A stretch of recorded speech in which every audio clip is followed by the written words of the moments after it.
വയനാട് മാനന്തവാടിയിൽ സ്കൂളുകൾക്ക് ജാഗ്രതാ നിർദ്ദേശം നൽകി വനംവകുപ്പ് മന്ത്രി എ.കെ. ശശീന്ദ്രൻ. ആനയെ മയക്കുവെടി വെച്ച് നീക്കുന്നതിനുള്ള ശ്രമകരമായ ദൌത്യമാണ് പുരോഗമിക്കുന്നത്. ജാഗ്രതയോടെയാണ് നടപടികൾ നടക്കുന്നത് എന്നും ജനങ്ങൾ ഉദ്യോഗസ്ഥരുമായി സഹകരിക്കണമെന്നും വനമന്ത്രി പറഞ്ഞു.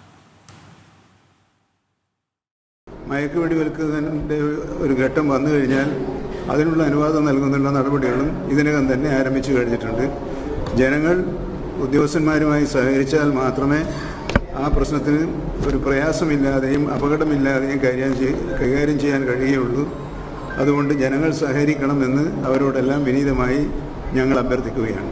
വയനാട് DC കർണാടകത്തിലെ ജില്ലാ കളക്ടറുമായി ബന്ധപ്പെട്ട് അവരുടെ സഹായം കൂടി അഭ്യർത്ഥിക്കാനുള്ള നിർദ്ദേശം നൽകിയിട്ടുണ്ട്. ഞാൻ പറഞ്ഞല്ലോ, കളക്ടർ ഈ പ്രശ്നങ്ങളൊക്കെ കോർഡിനേറ്റ് ചെയ്തുകൊണ്ട് മോണിറ്റർ ചെയ്യുന്നതിനുള്ള നിർദ്ദേശമാണ് കൊടുത്തിട്ടുള്ളത്. ആൾക്കൂട്ടം ഉള്ള സ്ഥലത്തുനിന്ന് മയക്കി പിടിച്ചാൽ ഈ വെടി കൊണ്ട ഉടനെ ആന വല്ലാതെ വയലൻ്റായി ഓടും.